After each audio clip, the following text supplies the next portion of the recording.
Hello friends, last time આપણે magnetisation અને magnetic તીવ્રતા વચ્ચેનો સંબંધ લીધેલો છે કે જેમાં કુલ ચુંબકીય ક્ષેત્ર આપણે કંઈક આ સ્વરૂપમાં કહીએ છીએ કે ચુંબકીય પદાર્થની હાજરીમાં, એટલે કે જ્યારે પણ સોલેનોઇડ અથવા તો ચુંબકીય ક્ષેત્રમાં આપણે કોઈ પણ ચુંબકીય પદાર્થ મૂકીએ ત્યારે કુલ ચુંબકીય ક્ષેત્ર mu naught H plus m કહી શકાય, જેમાં કહીએ છીએ કે બંનેના એકમ સરખા છે. H અને m બંનેના એકમ છે એમ્પિયર પર મીટર, અને m અને h વચ્ચેનો આપણે રિલેશન પણ લીધેલો છે કે જેમાં આપણે કહીએ છીએ કે મેગ્નેટાઇઝેશન એ મેગ્નેટિક તીવ્રતાના સમપ્રમાણમાં હોય, એટલે કે m chi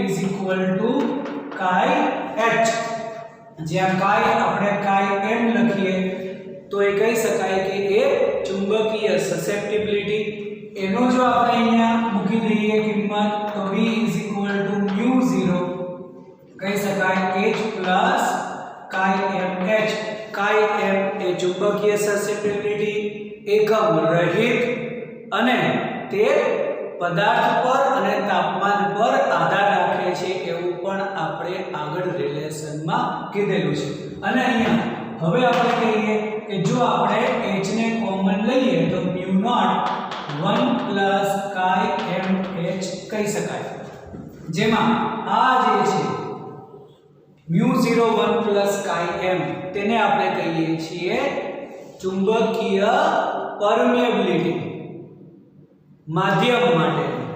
then b કહી શકાય મ્યુ h, આને આપણે મ્યુ કહીએ છીએ, એટલે આપણે કહીએ કે mu mu 1 plus chi m, એટલે કે મ્યુ/મ્યુ0 કહી શકાય 1 પ્લસ chi m, અને આને આપણે કહીએ છીએ સાપેક્ષ permeability μr 1 plus chi m. Okay, હવે જો આના પરથી હવે આપણે એવું કહીએ કે μ/μ0 એટલે જો μr હોય તો μ μ0 કહી શકાય કે નહીં, જે અહીંયા મૂકી શકાય તો સમીકરણ થઈ જશે μ0 μrh.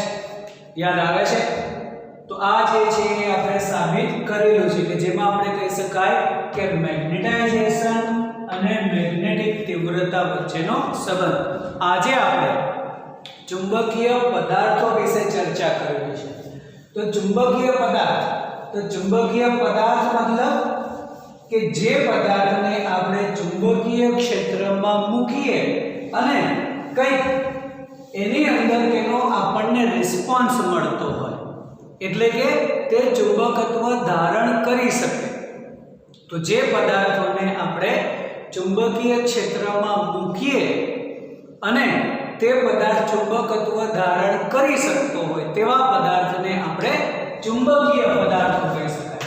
તો આપણે આજે જુદા જુદા પ્રકારના ચુંબકીય પદાર્થો વિશે ચર્ચા કરવી છે. તો અહીં ફિઝિક્સની અંદર આપણે 3 પ્રકારના ચુંબકીય પદાર્થોની ચર્ચા કરવી છે. પહેલું આપણે કહીએ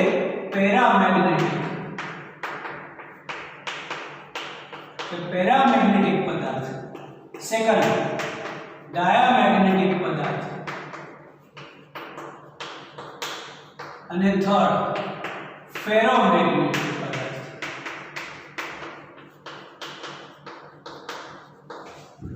હવે કેમિસ્ટ્રીમાં આવતું હશે કદાચ પેરામેગ્નેટિક, ડાયામેગ્નેટિક, ફેરોમેગ્નેટિક અને ફેરીમેગ્નેટિક પણ છે, પરંતુ ફિઝિક્સની અંદર આપણે 3 જ પદાર્થોની ચર્ચા કરવી છે: પેરામેગ્નેટિક, ડાયામેગ્નેટિક અને ફેરોમેગ્નેટિક. ચલો હવે આપણે સૌપ્રથમ પેરામેગ્નેટિક પદાર્થો વિશે ચર્ચા કરીએ કે પેરામેગ્નેટિક પદાર્થ કોને કહેવાય. તો કદાચ કેમિસ્ટ્રીમાં પણ ભણેલા હશો પેરામેગ્નેટિક પદાર્થ. ચલો કેમિસ્ટ્રી મુજબ યાદ કરો, કેમ કે જે આપણે પહેલા ભણેલા હોઈએ તો એનું કંઈક આપણને યાદ હોય. હવે બંનેની વ્યાખ્યાઓ જુદી જુદી છે, મતલબ કેમિસ્ટ્રીના પોઈન્ટ ઓફ વ્યૂથી પેરામેગ્નેટિકની જે વ્યાખ્યા છે બરાબર છે, ફિઝિક્સના પોઈન્ટ ઓફ વ્યૂથી પેરામેગ્નેટિક પદાર્થ કોને કહેવાય એ પણ બરાબર છે અને એની અંદર જો તમે ડીપમાં નોલેજ લેશો તો બંને વસ્તુ એક જ છે પણ કેમિસ્ટ્રી મુજબ કંઈક અલગ પ્રકારની વ્યાખ્યા એની છે અને ફિઝિક્સ મુજબ કંઈક અલગ છે તો ચલો કેમિસ્ટ્રી મુજબ યાદ કરો કે પેરામેગ્નેટિક પદાર્થ કોને કહેવાય તો એમાં આપણે કહીએ છીએ કે પેરામેગ્નેટિક પદાર્થ એટલે કે જેમાં અયુગ્મિત ઇલેક્ટ્રોન હોય છે ને ડાયામેગ્નેટિકમાં કહીએ છીએ યુગ્મિત ઇલેક્ટ્રોન ડાયામેગ્નેટિક જ્યારે ચર્ચા કરીએ ત્યારે એની વાત અત્યારે આપણે પેરામેગ્નેટિક પદાર્થ તો કેમિસ્ટ્રી મુજબ આપણે શું કહીએ છીએ અયુગ્મિત ઇલેક્ટ્રોન ઓકે અયુગ્મિત બાહ્યતમ કક્ષામાં અયુગ્મિત ઇલેક્ટ્રોન એટલે એક જ ઇલેક્ટ્રોન બરાબર છે હવે જો એક ઇલેક્ટ્રોન હશે તો તેની જે કક્ષા હશે એટલે કે જે કક્ષામાં તે વર્તુળાકાર ફરે છે એની દિશા પણ એક જ હશે એક રીતે કહીએ તો સમઘડી અથવા તો વિષમઘડી ધારો કે એ જે ઇલેક્ટ્રોન છે એ કોઈ પણ કક્ષામાં ફરે છે જે વિષમઘડી દિશામાં અત્યારે ધારી લઈએ આપણે કે તે વિષમઘડી દિશામાં ફરે છે ઓકે હવે જો એ વિષમઘડી દિશામાં ફરતો હોય તો એનો જે પ્રવાહ થશે વિદ્યુત પ્રવાહ તો વિદ્યુત પ્રવાહ હંમેશા વિદ્યુત ભારના પ્રવાહની વિરુદ્ધ દિશામાં એટલે કે અહીં વિદ્યુત ભાર ઇલેક્ટ્રોન વિષમઘડી દિશામાં ફરતો હોય તો તેનો વિદ્યુત પ્રવાહ જે છે એ સમઘડી દિશામાં થશે વિદ્યુત પ્રવાહ બરાબર છે આટલું આપણે કેમિસ્ટ્રી મુજબ વિચારી શકીએ હવે અહીંયાથી ફિઝિક્સ ચાલુ થાય છે જો પ્રવાહ આપણે વિચારીએ કે પ્રવાહ એક જ દિશામાં ધારો કે સમઘડી દિશામાં તો જો પ્રવાહ રચાતો હોય તો પ્રવાહથી ચુંબકીય ક્ષેત્ર ઉત્પન્ન થાય એ તો ખબર જ છે એટલે કે વિદ્યુત પ્રવાહથી ચુંબકીય ક્ષેત્ર ઉત્પન્ન થશે એનો મતલબ કે આ જે કંઈ પણ આપણે એક નાનો એવો બંધગાળો લૂપ કહીએ તો તેનું ચુંબકીય ક્ષેત્ર હશે એટલે કે આ એક લૂપ જે છે એ તેની ચુંબકીય ચાક માત્રા ધરાવે છે તો ફરીથી આપણે કેમિસ્ટ્રી મુજબ કહીએ તો અયુગ્મિત ઇલેક્ટ્રોન એક જ ઇલેક્ટ્રોનથી જે પ્રવાહ રચાશે એ પ્રવાહથી ચુંબકીય ક્ષેત્ર મળે એટલે કે તેની ચુંબકીય ચાક માત્રા હોય તો ફિઝિક્સ મુજબ કહી શકાય કે પેરામેગ્નેટિક પદાર્થ એટલે કેવો પદાર્થ તો કે જે પદાર્થના પરમાણુને કાયમી ચુંબકીય ચાક માત્રા હોય એટલે કે પરમાણુ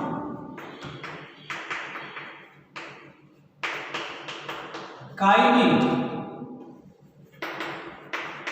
ચુંબકીય ચાક માત્રા ધરાવતા ઓકે કેમિસ્ટ્રી મુજબ આપણે એક જ ઇલેક્ટ્રોન અયુગ્મિત તો કોઈ પણ દિશામાં ફરી શકે તેનાથી પ્રવાહ મળશે અને પ્રવાહ થશે એટલે તેની ચુંબકીય ચાક માત્રા ડાયપોલ મોમેન્ટ જે આપણે કહીએ છીએ MIA મુજબ પ્રવાહ આવશે એટલે ચુંબકીય ચાક માત્રા ફિઝિક્સ મુજબ શું કહી શકાય NIA n એટલે જેટલા આંટાઓ થશે તે વિદ્યુત પ્રવાહ અને ક્ષેત્રફળનો ગુણાકાર જે આપણે કહીએ છીએ m ઓકે તો અહીંયા જે અયુગ્મિત હશે એક જ ઇલેક્ટ્રોન એટલે પ્રવાહથી ચુંબકીય ચાક માત્રા હોય તો ફિઝિક્સમાં ડાયરેક્ટ કહી શકાય કે જે પદાર્થના પરમાણુઓ કાયમી ચુંબકીય ચાક માત્રા ધરાવતા હોય તેને પેરામેગ્નેટિક પદાર્થ કહેવાય હવે જો એને પાછું ડિટેલમાં વિચારીએ કે કાયમી ચુંબકીય ચાક માત્રા શેને લીધે હશે તો કે પ્રવાહને લીધે પ્રવાહ શેને લીધે વિદ્યુત ભારને લીધે એ વિદ્યુત ભાર એક જ છે અયુગ્મિત છે ઓકે આમ અલ્ટિમેટલી જો એને ડીપમાં આપણે જઈએ તો વસ્તુ એક જ છે ચલો તો આપણે એવું કહી શકાય કે આની વ્યાખ્યા જે છે પછી તમે ફિઝિક્સમાં એવું લખશો કે અયુગ્મિત ઇલેક્ટ્રોન હોય તેના પેરામેગ્નેટિક પદાર્થ તો ખોટું પડશે કેમિસ્ટ્રીમાં એવું લખશો કે કાયમી ચુંબકીય ચાક માત્રા ધરાવતો હોય તો ત્યાં કેમિસ્ટ્રીમાં ચુંબકીય ચાર્જ માત્રાનો કોઈ ઉપયોગ નથી. જેમ અહીંયા અયુગ્મિત ઇલેક્ટ્રોનનો આપણે કોઈ ઉપયોગ નથી, પણ એનાથી કહી શકાય. શરૂઆત અહીંયાથી કરવાની કે જે પદાર્થના પરમાણુઓ કાયમી ચુંબકીય ચાર્જ માત્રા ધરાવતા હોય તેને પેરામેગ્નેટિક પદાર્થ કહેવાય. ચલો હવે આનો આપણે સેકન્ડ પોઈન્ટ વિચારીએ કે જો પરમાણુઓ કાયમી ચુંબકીય ચાર્જ માત્રા ધરાવતા હોય તો તે પદાર્થ ચુંબક તરીકે વર્તવો જોઈએ કે નહીં? કેમ કે આપણે કોઈ પણ ચુંબક કહીએ તો ચુંબકમાં પણ આપણને કુલ ચુંબકીય ચાર્જ માત્રા તો મળે જ છે, જેને આપણે કહીએ છીએ m net, કુલ ચુંબકીય ચાર્જ માત્રા. તો જો દરેક પરમાણુઓ કાયમી ચુંબકીય ચાર્જ માત્રા ધરાવતા હોય તો તે પદાર્થ ચુંબક હોવો જોઈએ કે નહીં? પરંતુ સામાન્ય પરિસ્થિતિમાં પેરામેગ્નેટિક પદાર્થ જે છે એ કાયમી ચુંબક બનતો નથી. તો એવું શું છે? ત્યારે એવું કહી શકાય કે આ પરમાણુઓની જે ગોઠવણી છે પદાર્થની અંદર તે અસ્તવ્યસ્ત હોય છે. એટલે કે સામાન્ય સંજોગોમાં જો આપણે આ પેરામેગ્નેટિક પદાર્થ કહીએ તો પેરામેગ્નેટિક પદાર્થનો ધારો કે કોઈ એક આ અયુગ્મિત ઇલેક્ટ્રોન, તેમાં ધારો કે પ્રવાહ જે છે આ દિશામાં છે, તો પ્રવાહ આ દિશામાં હોય તો ચુંબકીય ચાર્જ માત્રા બહાર તરફ, પરંતુ આપણે ત્રિપરિમાણમાં આપણે આ રીતે દોરીશું. તો એકની ચુંબકીય ચાર્જ માત્રા આ બાજુ, એની બાજુનો છે ધારો કે તેમાં આ બાજુ રહે છે તો આ દિશામાં આવશે. પછી એની બાજુમાં છે ધારો કે આ દિશામાં છે તો નીચે તરફ આવશે. અહીંયા ક્રોસ છે આ દિશામાં છે. આ રીતે પરમાણુની જે ગોઠવણી છે એ કંઈક જુદી જુદી છે. તેને લીધે પદાર્થની અંદર ચુંબકીય ચાર્જ માત્રા હવે કહી શકાય કે બધા જ ની ગોઠવણી અસ્તવ્યસ્ત હોવાથી શું થઈ જશે? કુલ ચુંબકીય ચાર્જ માત્રા શૂન્ય હશે. તો કુલ ચુંબકીય ચાર્જ માત્રા શૂન્ય હોય એટલે સામાન્ય સંજોગોમાં તે ચુંબક તરીકે વર્તતો નથી. ચલો હવે જો આપણે તેને બાહ્ય ચુંબકીય ક્ષેત્રમાં મૂકીએ તો શું થાય? એની વર્તણૂક શું છે? તો હવે આપણે કહીએ કે પેરામેગ્નેટિક પદાર્થ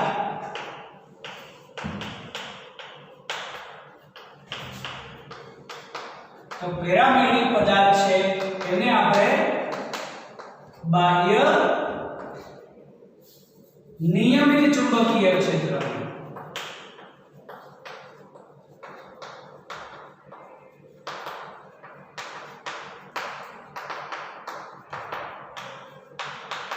એને જો આપણે બાહ્ય નિયમિત ચુંબકીય ક્ષેત્રમાં મૂકીએ તો શું થાય? એટલે કે ધારો કે આ જે છે બાહ્ય ચુંબકીય ક્ષેત્ર છે આપણું.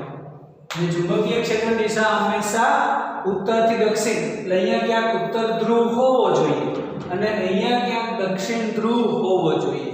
ઓકે, અને એમાં આપણે કોઈ પણ એક આ આપણો પેરામેગ્નેટિક પદાર્થ મૂકીએ તો શું થશે? તો જ્યારે પણ પેરામેગ્નેટિક પદાર્થને બાહ્ય ચુંબકીય ક્ષેત્રમાં મૂકીએ ત્યારે તેના દરેક પરમાણુ એટલે કે તેની ડાયપોલ મોમેન્ટ ચુંબકીય ક્ષેત્રની દિશામાં ગોઠવાશે. કેમ કે ખબર છે જ્યારે પણ આપણે કોઈ ચુંબકને બાહ્ય ચુંબકીય ક્ષેત્રમાં મૂકીએ તો શું કહી શકાય કે એ ડાયપોલ જે છે એ ચુંબકીય ક્ષેત્રમાં ગોઠવાશે. તો અહીંયા દરેક પરમાણુની ડાયપોલ, દરેક પરમાણુ ગોઠવાય મતલબ દરેક પરમાણુની જે કાયમી ચુંબકીય ચાર્જ માત્રા છે તે ચુંબકીય ક્ષેત્રની દિશામાં ગોઠવાશે. આપણે ફક્ત એક જ કહીએ કે ધારો કે આપણે એક જ પરમાણુનો વિચાર કરીએ અને તેની ડાયપોલ મોમેન્ટ જે છે એ ચુંબકીય ક્ષેત્રની દિશામાં ગોઠવાશે એટલે આ પ્રમાણે કંઈક કહી શકાય. તો બધા જ હવે એક પછી એક આપણે જો ઘણા બધા પરમાણુનો વિચાર કરીએ તો બધાની ડાયપોલ મોમેન્ટ છે એ એક જ દિશામાં ગોઠવાશે. ઓકે, જેમાં આપણે એક જ દોરીએ તો પણ ચાલે. હવે અંદરની ડાયપોલ મોમેન્ટ ચુંબકીય ક્ષેત્રની દિશામાં તો ચુંબક હવે આ એવું કહી શકાય કે તે એક ચુંબક તરીકે વર્તે જ્યારે બધા જ પરમાણુઓની ડાયપોલ મોમેન્ટ એક જ દિશામાં ગોઠવાશે ત્યારે તે ચુંબક તરીકે વર્તે. હવે ચુંબકને બે ધ્રુવ હોય તો અંદરની દિશામાં ચુંબકીય ક્ષેત્ર S થી N તરફ એટલે અહીંયા N ધ્રુવ બનશે અને અહીંયા S ધ્રુવ બને છે. ફરી વખત જ્યારે પણ પેરામેગ્નેટિક પદાર્થને બાહ્ય નિયમિત ચુંબકીય ક્ષેત્રમાં મૂકીએ ત્યારે દરેક પરમાણુની ડાયપોલ મોમેન્ટ ચુંબકીય ક્ષેત્રની દિશામાં ગોઠવાશે. જ્યારે બધાની ડાયપોલ મોમેન્ટ એક જ દિશામાં ગોઠવાશે ત્યારે તે ચુંબક તરીકે વર્તે છે અને ચુંબક તરીકે અહીંયા N અને S ધ્રુવ બને છે. હવે જો N અને S ધ્રુવ બનતો હોય ચુંબક બનતો હોય તો એનું પોતાનું પણ ચુંબકીય ક્ષેત્ર હોય તો ચુંબકીય ક્ષેત્ર હંમેશા N થી S તરફ બહાર અને અંદર S થી N. અહીંયા ચુંબકીય ક્ષેત્ર બહાર N થી S અંદર S થી N.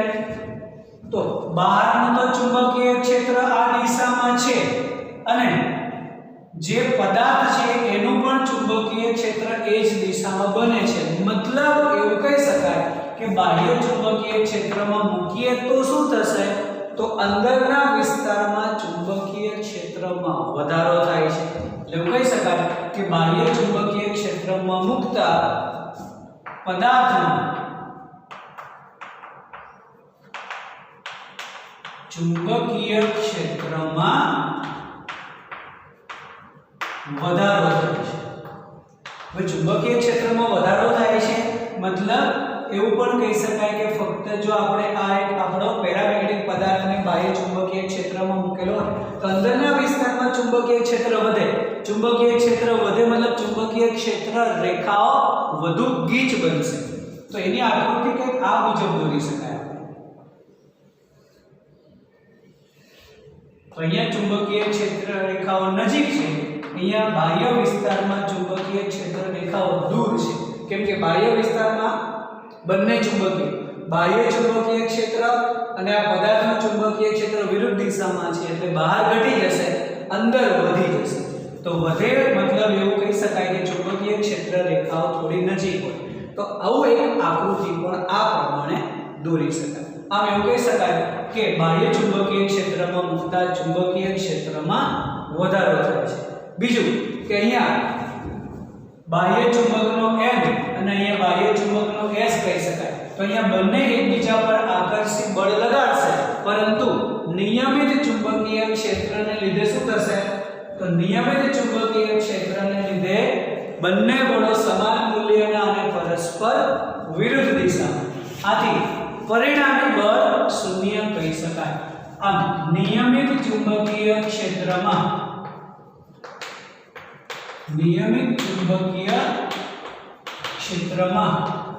પરિણામી બળ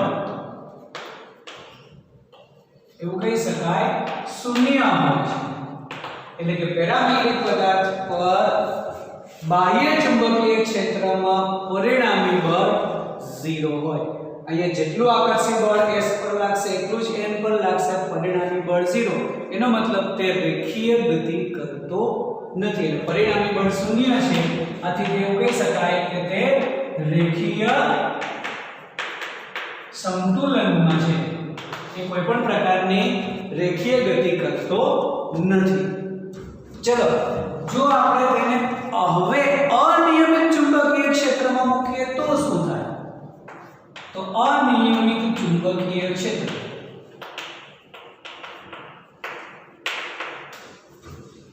અનિયમિત ચુંબકીય ક્ષેત્રમાં મૂકતા તો અનિયમિત ચુંબકીય ક્ષેત્રને આપણે કંઈક દર્શાવવું હોય તો આ પ્રમાણે દર્શાવીએ છે કે અહીંયા ચુંબકીય ક્ષેત્ર રેખાઓ થોડી દૂર છે એટલે ત્યાં નબળું ચુંબકીય ક્ષેત્ર છે.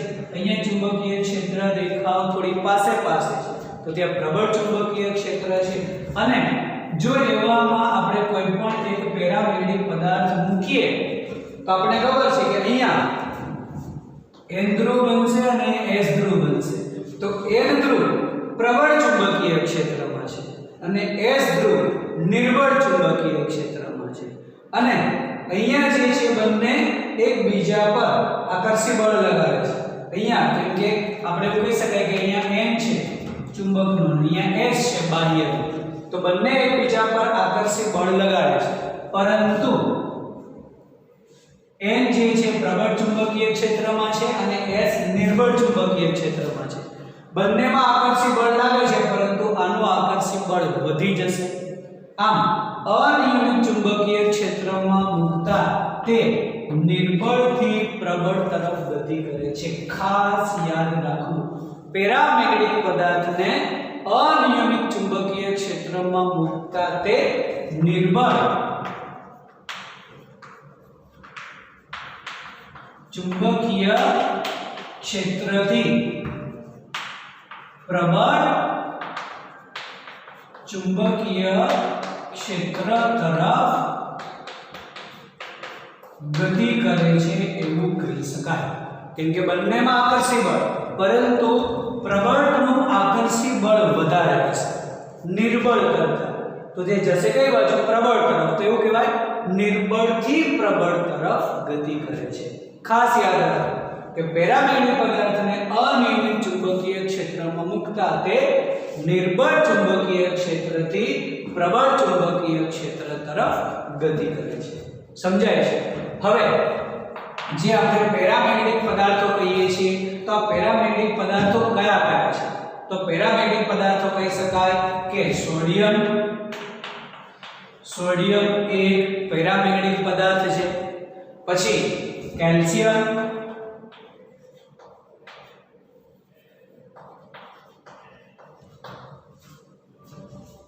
Copper chloride,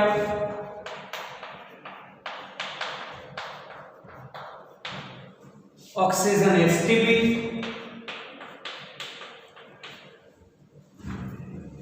standard temperature and pressure. આ બધા જે છે એ પેરામેગ્નેટિક પદાર્થના ઉદાહરણ કહી શકાય. બરાબર? તો જ્યારે પણ આપણે પેરામેગ્નેટિક પદાર્થ વિશે પૂછાય તો પેરામેગ્નેટિક પદાર્થના ક્વેશ્ચનની અંદર બે પાર્ટ છે કે પેરામેગ્નેટિક પદાર્થ એટલે શું અને સમજાવો, તો એટલે સુધી લખવું પડે. અને પેરામેગ્નેટિક પદાર્થ માટે ક્યુરીનો નિયમ સમજાવો, તો એ જે છે હવે પછીનો ક્વેશ્ચન આપણો થશે. તો ફરી વખત પેરામેગ્નેટિક પદાર્થને આપણે જો સમજાવવું હોય તો પહેલા પેરામેગ્નેટિક પદાર્થની વ્યાખ્યા આપવાની, પછી કહેવાનું કે એની કુલ અસ્તવ્યસ્ત હોવાથી કુલ ચુંબકીય ચાર્જ માત્રા 0. આ આકૃતિ દોરવી હોય તો દોરી શકાય, કમ્પલસરી નથી. અને પછી એને જો બાહ્ય ચુંબકીય ક્ષેત્રમાં મૂકીએ તો અંદરના વિસ્તારમાં ચુંબકીય ક્ષેત્રમાં વધારો થાય છે અને બહારના વિસ્તારમાં ઘટાડો થાય છે, અને તેના પર લાગતું પરિણામી બળ હંમેશા શૂન્ય છે. એટલે નિયમિત ચુંબકીય ક્ષેત્રમાં તે રેખીય સંતુલનમાં છે, પરંતુ અનિયમિત ચુંબકીય ક્ષેત્રમાં તે નિર્બળથી પ્રબળ તરફ. એવું નહીં કહેવાનું કે M થી S તરફ કે S થી N તરફ. હંમેશા પેરામેગ્નેટિક પદાર્થ નિર્બળ ચુંબકીય ક્ષેત્રથી પ્રબળ ચુંબકીય ક્ષેત્ર તરફ ગતિ કરે છે, અને એના એક્ઝામ્પલ ખાસ યાદ રાખો. તો આટલી વસ્તુ પેરામેગ્નેટિક પદાર્થના ફર્સ્ટ ક્વેશ્ચનની અંદર થશે. ઓકે, ચલો હવે આ જ પેરામેગ્નેટિક પદાર્થ માટે આપણે ક્યુરીનો નિયમ એટલે કે સેકન્ડ ક્વેશ્ચન ક્યુરીનો નિયમ જોવો છે કે પેરામેગ્નેટિક પદાર્થ માટે ક્યુરીનો નિયમ શું છે. તો ક્યુરીનો નિયમ એટલે મેગ્નેટાઇઝેશન માટે થશે. તો જો આપણે પ્રેક્ટિકલી એવું વિચારીએ કે જ્યારે પણ આપણે કોઈ પણ પદાર્થને એટલે કે પેરામેગ્નેટિક પદાર્થને ચુંબકીય ક્ષેત્રમાં મૂકીએ તો એનો મેગ્નેટાઇઝેશન છે કેના પર આધાર રાખશે. તો એવું કહી શકાય કે મેગ્નેટાઇઝેશન જે છે એ ચુંબકીય ક્ષેત્રના સમપ્રમાણમાં હોય કે નહીં. એટલે કે જે બાહ્ય ચુંબકીય ક્ષેત્ર છે એ જેટલું પ્રબળ હોય એટલું પરમાણુ ડાયપોલ એ દિશામાં ગોઠવાશે. જેટલા ગોઠવાશે એટલું તેનું મેગ્નેટાઇઝેશન થશે, એટલું એ મેગ્નેટ બનતો જશે. બરાબર? તો આ મેગ્નેટાઇઝેશન જે છે ચુંબકીય ક્ષેત્રના સમપ્રમાણમાં છે. ઓકે, અને એવું કહી શકાય કે તાપમાનના વ્યસ્ત પ્રમાણમાં, એટલે કે જો તાપમાનમાં વધારો કરીએ તો એ પરમાણુઓના દોલનોમાં વધારો થશે, અને દોલનો થશે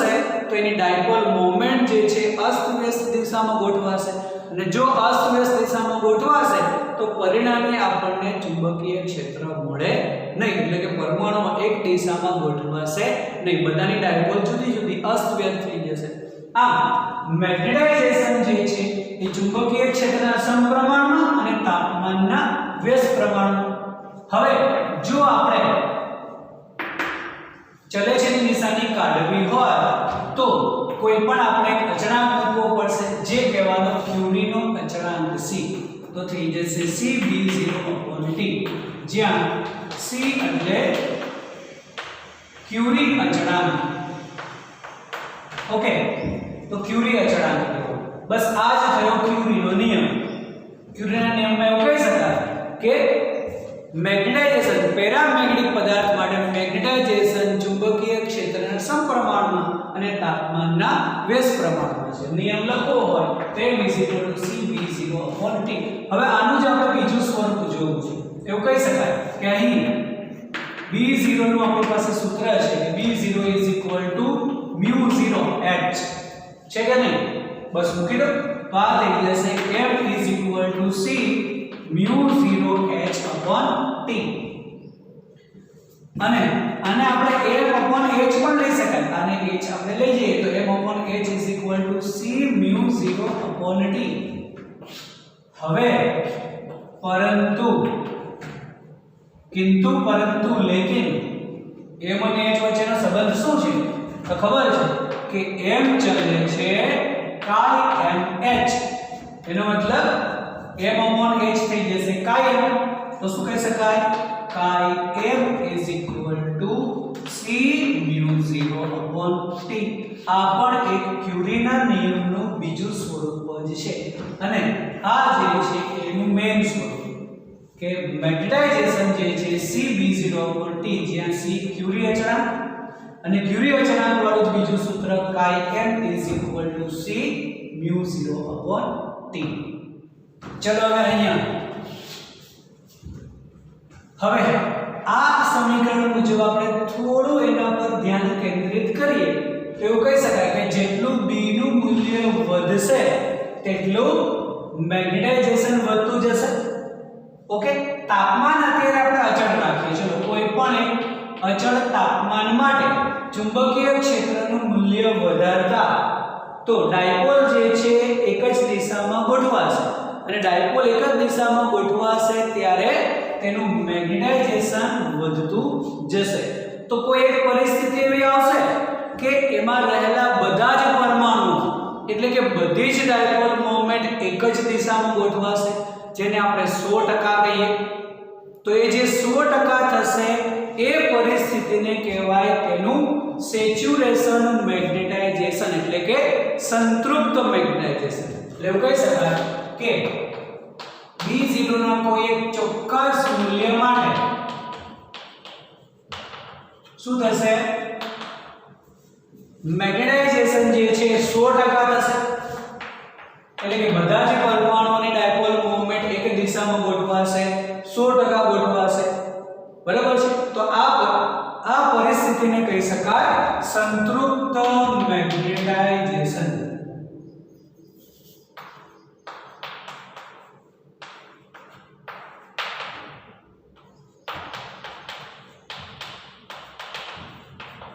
એને કહેવાય સંતૃપ્ત મેગ્નેટાઇઝેશન, સેચ્યુરેશન મેગ્નેટાઇઝેશન.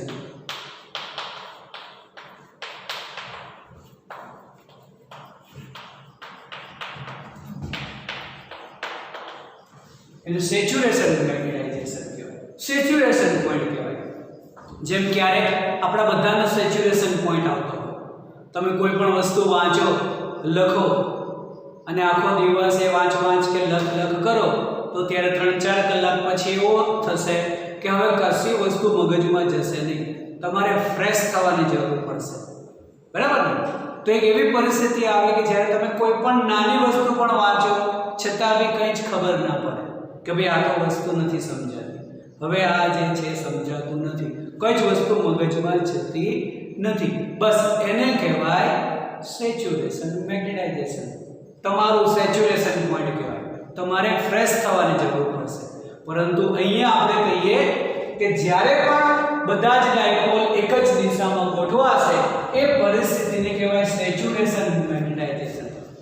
ત્યારબાદ જો આપણે ચુંબકીય ક્ષેત્રનું મૂલ્ય હજુ વધારીએ, બરાબર છે, કેમ કે થોડું થોડું વધારતા જઈએ તો ડાયપોલ એક દિશામાં ગોઠવાશે, કોઈ એક ચોક્કસ મૂલ્ય 100% થશે, એને સેચ્યુરેશન કહીએ છીએ, સંતૃપ્ત મેગ્નેટાઇઝેશન.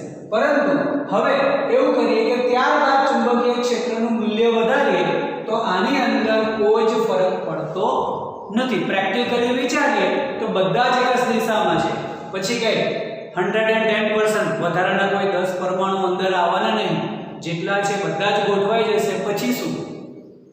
તો મેગ્નેટાઇઝેશનનો વધારો થતો નથી. જો આપણે થિયરી મુજબ વિચારીએ તો B નું મૂલ્ય વધારીએ તો આ બધી કિંમતો મૂકીએ તો M માં વધારો કરી શકાય, મૂલ્ય થશે. થિયરી મુજબ કહીએ કે 10 ટેસ્લામાં સેચ્યુરેશન મળતું હોય અને 20 ટેસ્લા કરીએ તો આન્સર આપણને કંઈક ડબલ મળશે, 30 કરીએ તો 3 ગણો થશે.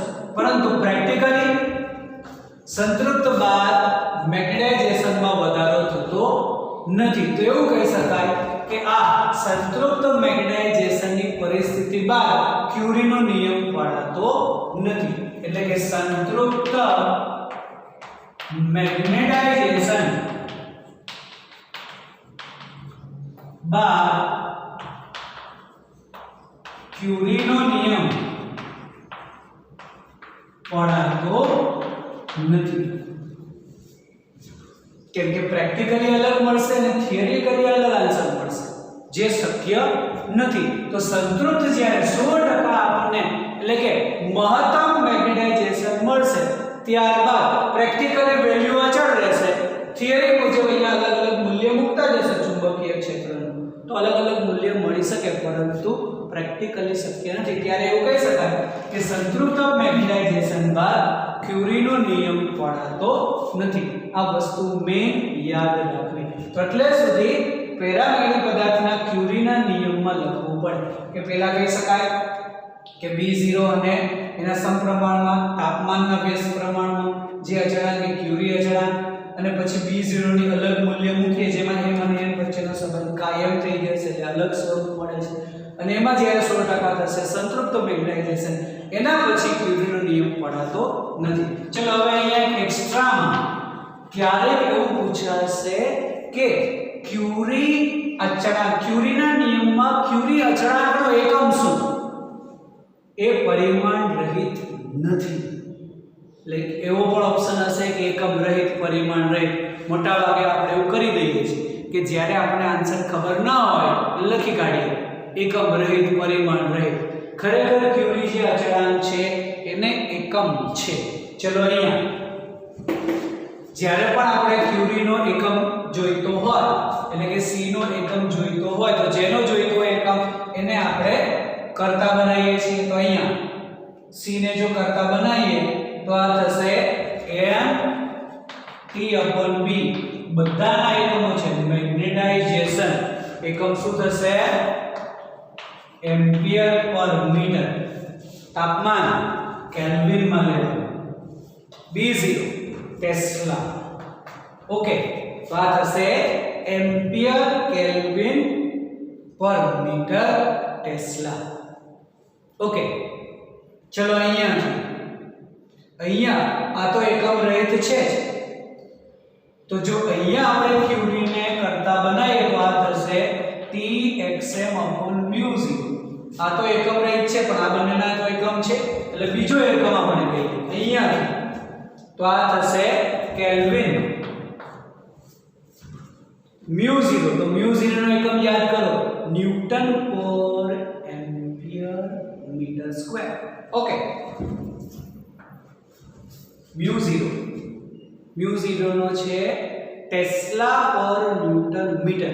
સોરી, એવો છે ટેસ્લા પર ન્યૂટન મીટર. તો બીજો એકમ થયો μ0 નો એકમ, એનો મૂલ્ય યાદ કરો 4π10⁻⁷ ટેસ્લા પર ન્યૂટન મીટર. અધરવાઇઝ બીજો એનો એકમ છે ન્યૂટન પર એમ્પિયર સ્ક્વેર. એટલે બીજો એકમ થશે કે કેલ્વિન ન્યૂટન પર એમ્પિયર સ્ક્વેર. ઓકે, તો તો આ પ્રમાણે તેના એકમો કહી શકાય, જેમાં અહીંયા આપણે યાદ કરો કે ટેસ્લાનો બીજો એકમ છે ન્યૂટન પર એમ્પિયર મીટર. તો અહીંયા જો તમે ન્યૂટન પર એમ્પિયર કરશો તો ન્યૂટન કેન્સલ થઈ જશે અને એમ્પિયર મીટર સ્ક્વેર એટલે એમ્પિયર મીટર સ્ક્વેર આવી જશે. ઓકે, તો આ પ્રમાણે પણ એના એકમ યાદ રાખવા, જેમાં આ બંને એકમો ખાસ યાદ રાખવા. એક આના પરથી અને આ જે છે μ0 પરથી થઈ જશે કે ન્યૂટન પર એમ્પિયર સ્ક્વેર એટલે કે કેલ્વિન એમ્પિયર સ્ક્વેર પર ન્યૂટન. આ રીતે જો અહીંયાથી આપણે કહીએ ટેસ્લા, તો ટેસ્લા એટલે ન્યૂટન પર એમ્પિયર મીટર. તો અહીંયાથી જો કેવું હોય તો આને આ જ એકમ આપણને પાછો મળી જશે. જુઓ આ a k upon metre, tesla એટલે ન્યૂટન પર એમ્પિયર મીટર મૂકીએ તો મીટર કેન્સલ, એમ્પિયર ઉપર એમ્પિયર સ્ક્વેર થઈ જશે. ઓકે, તો આ બંને એકમો ખાસ યાદ રાખવા. ક્લિયર કે એમ્પિયર કેલ્વિન પર metre tesla, kelvin ampere square પર ન્યૂટન. કદાચ આ એકમોમાં પ્રોબ્લેમ હોય તો શું કરવાનું, આ સૂત્ર યાદ રાખવાનું. સૂત્ર યાદ હશે તો ડાયરેક્ટ જ તમને તેનો એકમ મળી જશે. ઓકે, એટલે સૂત્ર યાદ રાખો તેના પરથી. ક્લિયર. બીજી વસ્તુ કે પેરામેગ્નેટિક પદાર્થને બાહ્ય ચુંબકીય ક્ષેત્રમાં મૂકીએ છીએ ત્યારે તે ચુંબક બને છે. હવે જો આપણે ચુંબકીય ક્ષેત્રમાંથી દૂર કરીએ તો બધા જ પરમાણુ પાછા અસ્તવ્યસ્ત ગોઠવાય છે. આ એનો એક મુખ્ય ગુણધર્મ છે. એટલે પેરામેગ્નેટિક પદાર્થ જે છે એ કાયમી ચુંબક બનતો નથી. ખાસ યાદ રાખો, આ એક્સ્ટ્રામાં યાદ રાખો કે એને બાહ્ય ચુંબકીય ક્ષેત્રમાં મૂકીએ ત્યાં સુધી બધા જ ડાયપોલ એક જ દિશામાં હોય, એને આપણે દૂર કરીએ ચુંબકીય ક્ષેત્ર તો બધા જ પાછા પરમાણુ અસ્તવ્યસ્ત ગોઠવાશે. કુલ ડાયપોલ મોમેન્ટ તેની 0 થઈ જશે. દરેકની અલગ અલગ તો છે પણ કુલ પદાર્થની 0 થઈ જશે. એને બાહ્ય ચુંબકીય ક્ષેત્રમાં મૂકીએ તો ગોઠવાશે એક જ દિશામાં અને કુલ ચુંબકીય ક્ષેત્ર મળશે, કુલ ડાયપોલ મોમેન્ટ મળશે. જેવું ચુંબકીય ક્ષેત્ર દૂર કરીએ બધા જ પરમાણુઓ અસ્તવ્યસ્ત થશે અને તેની કુલ પદાર્થની કુલ ડાયપોલ મોમેન્ટ 0 થઈ જશે. આટલી વસ્તુ પેરામેગ્નેટિક પદાર્થ માટે યાદ રાખવી.